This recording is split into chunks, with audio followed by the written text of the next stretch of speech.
Hello বন্ধুরা, welcome to back my channel. চলে এসেছি নতুন একটা রেসিপি নিয়ে তোমাদের সঙ্গে শেয়ার করছি। দেখো বন্ধুরা, তোমরা ফার্স্টে বলি তোমরা কেমন আছো বলো। তো যারা যারা এখনও লাইক করনি, চ্যানেলটাকে সাবস্ক্রাইব করে বেল আইকনটা টিপে দাও। যার সময় যখন নোটিফিকেশন আসবে তোমরা তার সঙ্গে সঙ্গে পেয়ে যাবে। তো দেখতেই পাচ্ছ আমি কড়াইটা গরম করে এখানে মাছগুলো দিয়ে দিলাম বন্ধুরা।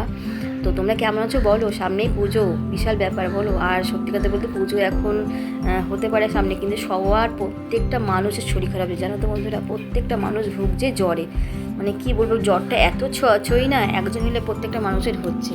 তো যাই হোক বন্ধুরা, তোমরা সাবধানে থেকেও নিজের খেয়াল রেখো। সবার আগে নিজের খেয়ালটা রাখবে, ঠিক আছে। তো নিজের খেয়ালটা রেখে আগে সবার আগে নিজের ফার্স্ট হচ্ছে খেয়াল, কাজকর্ম সবই করে থাকবে। তো আর ছোটো ছোটো যে বাচ্চাগুলো আছে তাদের দিকে একটু নজর দিও বেশি, কারণ আমার ঘরেও বাচ্চা, দুটো বাচ্চারই পরপর জ্বর, যেহেতু একজনের হয়েছে সবার হচ্ছে। আমার তো এই নিয়ে দুবার জ্বর হলো বন্ধুরা জানো তো। এখনও শরীরটা প্রচুর খারাপ। তো দেখতে পাচ্ছ মাছগুলো ভাজা হয়ে গেছে। কথা বলতে বলতে বন্ধুরা দেখো মাছ ভাজাগুলো তুলে নিলাম আমি। দেখতে পাচ্ছ মাছ ভাজাগুলো হয়ে গেছে, তুলে নিলাম ফটাফট করে।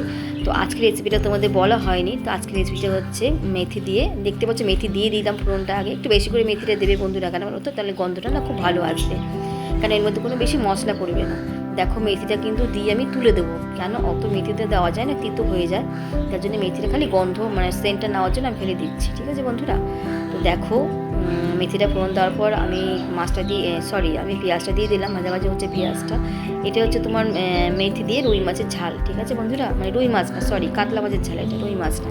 তো দেখো বন্ধুরা এক এক করে সব মশলাগুলো আমি দিয়ে দিচ্ছি। গুঁড়ো মশলা পড়ছে এর মধ্যে, হলুদ, জিরে একটুখানি, লঙ্কা গুঁড়ো একটুখানি, লঙ্কার গুঁড়ো, তারপর তোমার নুন, যা যা লাগে বন্ধুরা সবই দিচ্ছি, ঠিক আছে। তো দেখতেই পাচ্ছ এর মধ্যে মোটামুটি আমার একটু পেঁয়াজটা ভাজা ভাজা হবে। তারপরে আমি টমেটো মানে পেস্ট করে রেখেছি, ওটা আমি দিয়ে দেবো। তো দেখো ভাজা ভাজা হচ্ছে, তোমরা দেখতেই পাচ্ছ। আবার বলছি কেউ স্কিপ করো না বন্ধুরা, তোমরা ফুল ভিডিওটা দেখো আর সুন্দর একটা কমেন্ট করো। আর যখন ভিডিও দেখবে বন্ধুরা একটা লাইক দিয়ে ভিডিও দেখা শুরু করো অবশ্যই। আমি কিন্তু সবার ভিডিও লাইক দিয়ে ভিডিও দেখা শুরু করতাম, লাইক কিন্তু খুব কম আসে বন্ধুরা। বারবার বলছি তোমাদের, একটা লাইক দিয়ে ভিডিও দেখা শুরু করে সুন্দর একটা কমেন্ট করো। কমেন্ট তোমরা সুন্দর করো এটুকুনি আমি জানি, কারণ তোমরা প্রচণ্ড ভালো ভালো কমেন্ট করো, ভালো লাগে এর জন্য আমার, যার জন্য নতুন নতুন রেসিপি তোমাদের সামনে তুলে ধরি। তো যাই হোক তোমরা একবার অন্তত রেসিপিটা করে দেখো, ঝালটা খুব সুন্দর লাগবে খেতে। আমি করে খেয়েছি বলে তোমাদেরকে বলছি বন্ধুরা। একটু জল দিলাম, কারণ জলটা না হলে তো তোমার একটু গ্রেভিটা হবে না। তো আমার ঘরে দুটো বেগুন ছিল, যাই হোক ভাবলাম যে বেগুন দুটো দিয়ে দিই। বেগুনটাকে আমি ভেজে রেখেছিলাম বন্ধুরা জানো তো, ভেজে তুলে রেখেছিলাম, তোমাদের দেখাইনি ওটা। দেখো আমি বেগুনগুলো দিয়ে দিচ্ছি। তো বেগুনটা ছিল বলে দিয়ে দিলাম, তোমরা নাও দিতে পারো, আমার ইচ্ছে হয়েছে আমি দিয়ে দিলাম, যেহেতু এটা শুকিয়ে যাবে তার জন্য আমি দিয়ে দিলাম। তো দেখো এবার মাছগুলো দিয়ে দিলাম ফটাফট করে। বেশিক্ষণ কিন্তু ভিডিওটা করছি না বন্ধুরা, পুরো ভিডিওটা কিন্তু দেখো মনোযোগ সহকারে, কোনো জায়গায় কিন্তু স্কিপ করো না বন্ধুরা, অ্যাড সহ দেখো অবশ্যই। আমরা কিন্তু প্রচণ্ড কষ্ট করি এই ভিডিও এডিটিং করা থেকে শুরু করে সমস্ত কিছু, আমরা প্রচণ্ড কিন্তু কষ্ট করি বন্ধুরা।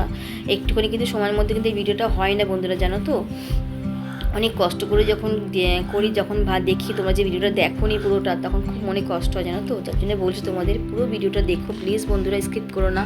যাকে সাপোর্ট করো মন থেকে সাপোর্ট করো, নাহলে করো না, আমার ইচ্ছে এই কথা। আমি যাকে সাপোর্ট করি মন থেকে করি, নাহলে আমি করবো না। তো দেখো আমি হয়ে গেছে রেসিপিটা। কথা বলতে বলতে বন্ধুরা তোমরা কিন্তু কিছু মনে করবে না, কিন্তু আমি নিজের মনে করে তোমাদের সব কথা শেয়ার করি, ঠিক আছে বন্ধুরা। তোমাদেরকে আমি প্রচণ্ড ভালোবাসি। তো দেখো আমি মাছগুলো নামিয়ে নেবো এবার। হয়ে গেছে বন্ধুরা, দেখতেই পাচ্ছ কালারটা খুব সুন্দর হয়েছে, আর দেখতেও খুব সুন্দর হয়েছে, খেতেও কিন্তু খুব সুন্দর হয়েছে বন্ধুরা। আর মেথির যখন মানে গরম ভাতে যখন এটা খাবে না, মেথির ফ্লেভারটা খুব সুন্দর লাগে। একটু ধনেপাতা দিয়েও, আমি দিয়ে দিতে পারিনি কারণ আমার ছিল না ধনেপাতা। তোমরা অবশ্যই একটু ধনেপাতা উপর থেকে ছড়িয়ে দিয়ে দেখবে আরও টেস্ট লাগবে খেতে, ঠিক আছে বন্ধুরা। তো দেখতে পাচ্ছ হয়ে গেছে আমার। কড়াইটা কিন্তু একটু খারাপ, তোমরা কিছু মনে করো না। যাই হোক দেখো যেরকম মানে কি বলবো, কিছু বলার নেই, যাই হোক কিছু মনে করো না। তো দেখো আমি নতুন ভিডিও করা শুরু করেছি, লং ভিডিও, কিছু যদি ভুল হয়ে থাকে তো বন্ধুরা কিছু মনে করো না প্লিজ। সবাইকে বলছি ভিডিওটা মন দিয়ে দেখো, আবার নতুন কিছু নিয়ে তোমাদের সঙ্গে হাজির হব, নতুন কিছু রেসিপি নিয়ে। তো দেখতেই পাচ্ছ অলরেডি রেডি হয়ে গেছে, দেখছো কালারটা কত সুন্দর এসছে। তো ভালো লাগলে শেয়ার করবে, লাইক করবে, একটা সুন্দর মতো কমেন্ট করবে। Tata, bye bye.